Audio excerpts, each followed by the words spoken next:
बिस्मिल्लाहिर्रहमानिर्रहीम। Welcome to QS chronicles. आज की वीडियो में हम प्री कॉन्ट्रैक्ट का सेकंड टॉपिक डिस्कस करेंगे। जैसा कि हमने फर्स्ट वीडियो के अंदर प्री कॉन्ट्रैक्ट टॉपिक्स के ऊपर बात की थी, आज हम सेकंड टॉपिक डिस्कस करेंगे। जिन दोस्तों ने अभी तक पहली वीडियो प्री कॉन्ट्रैक्ट टॉपिक्स के ऊपर नहीं देखी, वो जाके ये सर्च करके पहली वीडियो को लाजमी देखें। हमारा टॉपिक है एस्टिमेशन। एस्टिमेशन को हम कैसे डिफ़ाइन कर सकते हैं? एस्टिमेशन एक ऐसा प्रोसेस है जो किसी भी प्रोजेक्ट की टोटल कास्ट का एक्यूरेट अंदाज़ा लगाता है। इसका सही से होना किसी भी प्रोजेक्ट की सक्सेस और प्रॉफिटेबिलिटी के लिए बहुत ज़रूरी है। तो यहाँ पर स्ट्रक्चर ऑफ एस्टिमेशन के अंदर कौन कौन से मेजर कंपोनेंट्स इंक्लूड्स है?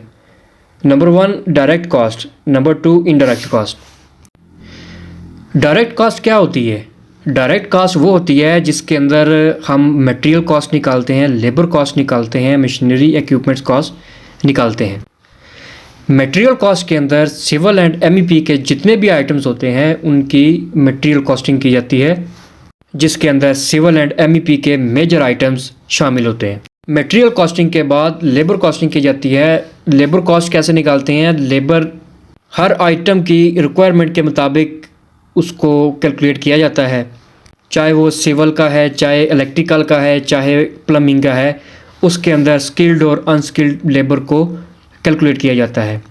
इसके बाद इक्विपमेंट कॉस्ट ऐड की जाती है। जैसे मेन इक्विपमेंट्स हमारे एक्सकावेटर होते हैं, क्रेन्स होती हैं, स्कैफोल्डिंग होती हैं और कंक्रीट मिक्सचर मशीन्स होती हैं, मोबाइल कंक्रीट पंप्स होते हैं और छोटे बड़े टूल्स होते हैं जो हमारे साइट के ऊपर प्रोजेक्ट को चलाने के लिए, प्रोजेक्ट की एग्जीक्यूशन के लिए यूज़ होते हैं। इसके बाद सब कॉन्ट्रैक्टर कॉस्ट रहती है।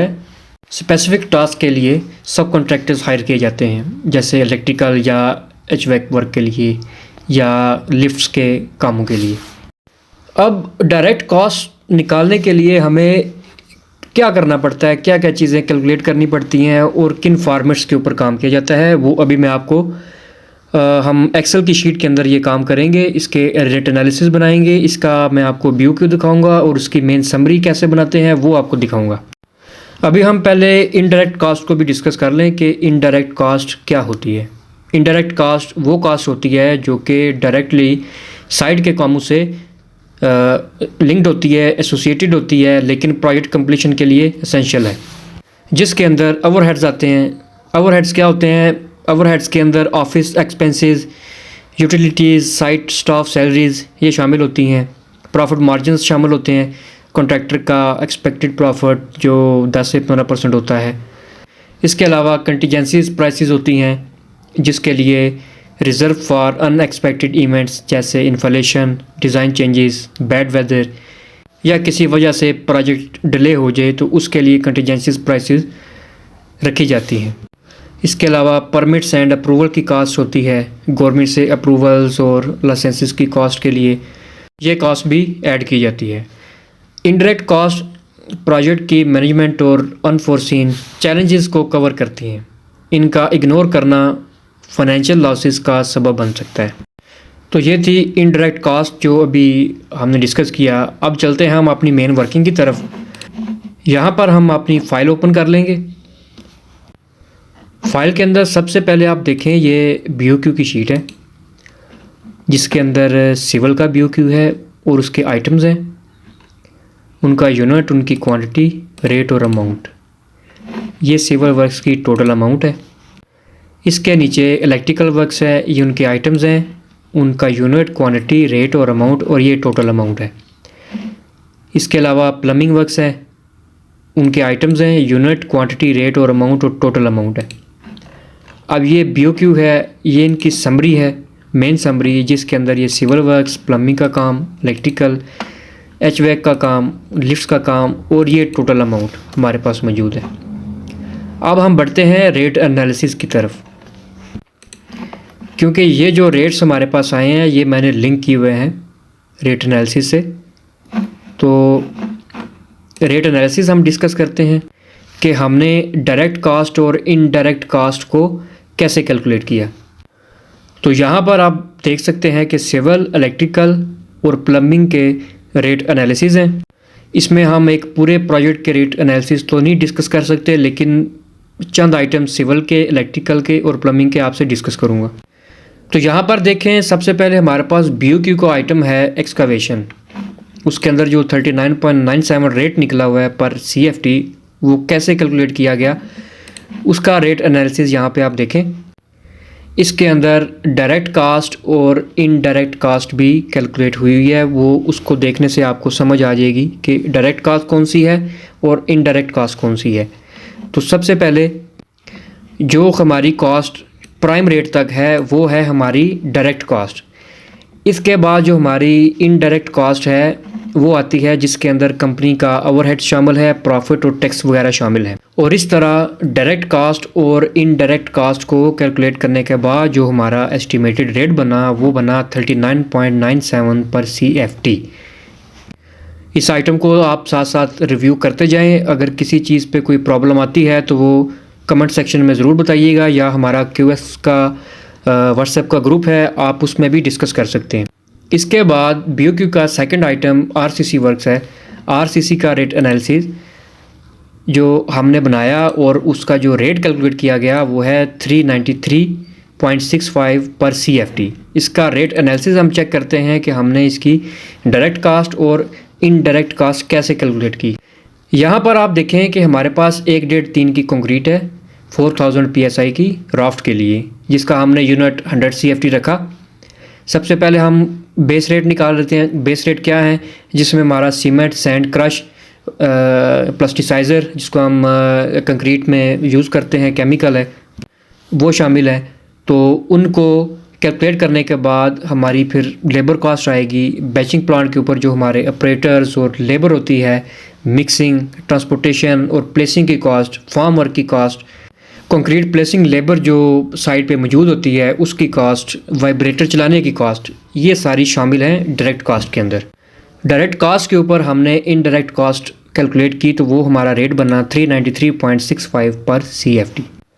इसी तरह BOQ का थर्ड नंबर पे रीइंफोर्समेंट स्टील का आइटम है, जिसका रेट हमने निकाला 3,66,422 पर टन के हिसाब से। इसका रेट एनालिसिस समझ लें कि हमने यूनिट रखा है 1 टन। 1 टन के ऊपर हमने इसकी वो कैलकुलेशन करनी है। तो 1 टन की प्राइस है हमारी 2,58,000। ये हमारा बेस प्राइस है, एक्स फैक्ट्री रेट है, मार्केट से हमने लिया।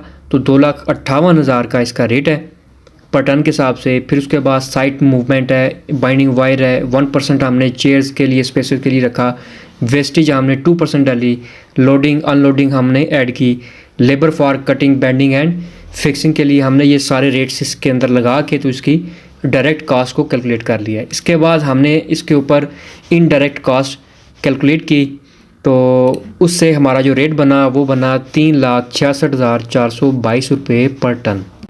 तो इस तरह हमारे पास इसकी स्टील की क्वांटिटी गिवन है 562 टन। तो इसकी ये टोटल कास्ट आगे निकल जाएगी। इसके बाद चौथे नंबर पे हमारा है इंटरनल प्लास्टर। प्लास्टर का रेट एनालिसिस समझ लें। प्लास्टर के अंदर हमने बेस प्राइस सीमेंट और सैंड की निकाल दी।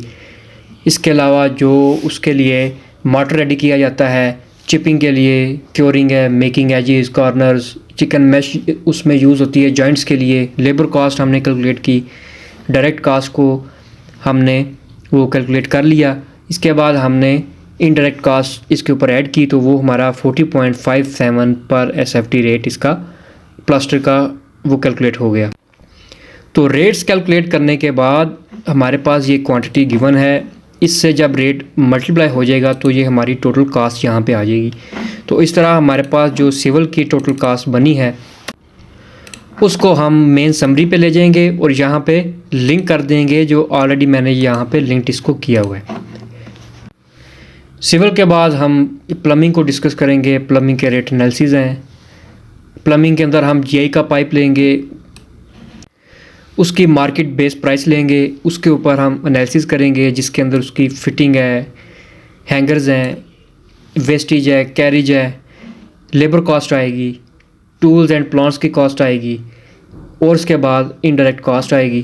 तो ये हमारी GI पाइप की एक टोटल कॉस्ट आ जाएगी, जो हम इधर BOQ के साथ इसको लिंक कर देंगे। इसी तरह हम PPR का एनालिसिस हमने यहाँ पे बना दिया और UPVC पाइप का भी रेट एनालिसिस बना दिया सेम उसी फॉर्मेट के अंदर। आपने जस्ट मार्केट से मटेरियल प्राइसेस लेनी है और उसके ऊपर उसकी लेबर कॉस्ट और बाकी जो टूल्स एंड प्लांट्स की कॉस्ट है वो ऐड करनी है। इसी तरह हम इलेक्ट्रिकल के ऊपर बात करेंगे। इलेक्ट्रिकल के रेट एनालिसिस हैं जिसके अंदर हमने सिर्फ एक मेन पैनल बोर्ड का रेट लिया और उसके ऊपर हमारी लेबर 20% लग रही है तो वो हमारी डायरेक्ट कास्ट के अंदर आ जाएगी। उसके ऊपर हमने इनडायरेक्ट कास्ट जो 30% है वो हमने लोड करके तो इसको फाइनल रेट इसका बना दिया। सेकंड नंबर के ऊपर लाइट पॉइंट हमने कैलकुलेट किए, जो मटेरियल उसके अंदर यूज़ हो रहा है, जिसके अंदर कंड्यूट पाइप्स हैं और सॉकेट है, जे बॉक्स है जिसको हम जंक्शन बॉक्स बोलते हैं, 2.5 mm स्क्वायर की केबल है, 1.5 mm की केबल है, बैंड और बैक बॉक्सेस हैं। इन सब के आपने मार्केट रेट लेने हैं, उनको कैलकुलेट करना है। उसके ऊपर लेबर आपने कैलकुलेट करनी है, 25% स्टैंडर्ड है और इसकी टोटल कास्ट हम कैलकुलेट करके उसके ऊपर इनडायरेक्ट कास्ट डाल के तो हम उसका पर पॉइंट का रेट कैलकुलेट कर लेंगे। इसी तरह तीसरा रेट एनालिसिस है जो कि लाइट के लिए। लाइट आपने मार्केट से इसका रेट ले लेना है, उसके ऊपर आपने लेबर कॉस्ट ऐड करके ट्रांसपोर्टेशन की कॉस्ट ऐड कर देनी है और उसके बाद आपने इनडायरेक्ट कॉस्ट ऐड कर देनी है तो आपका जो रेट है उसका लाइट का वो फाइनल रेट आ जाएगा।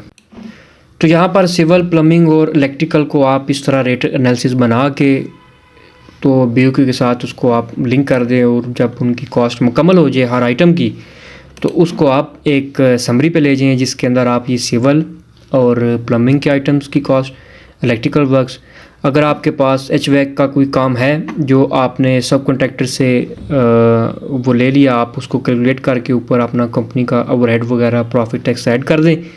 और इसी तरह अगर कोई लिफ्ट्स का आइटम है उसको भी आप कैलकुलेट करें, अपने अप्रूव्ड मैन्युफैक्चरर से कोटेशंस लें और उनको कैलकुलेट करके अपनी फ़ाइनल प्राइस के अंदर ऐड कर दें। तो ये जो मेन फ़ीचर्स हैं, की फ़ीचर्स हैं एस्टिमेशन के, वो आज मैंने आपको बता दिए। इसमें किसी का भी कोई क्वेश्चन है तो वो कमेंट सेक्शन में या व्हाट्सएप के ग्रुप में हमें बता सकता है। तो ये प्री कॉन्ट्रैक्ट का सेकंड टॉपिक था जो आज हमने डिस्कस किया। अगर आपको आज की वीडियो अच्छी लगी तो लाइक और सब्सक्राइब करना ना भूलिएगा। मिलते हैं नेक्स्ट वीडियो के साथ, एक नेक्स्ट टॉपिक के साथ। अपना ख्याल रखिएगा। खुदा हाफिज़।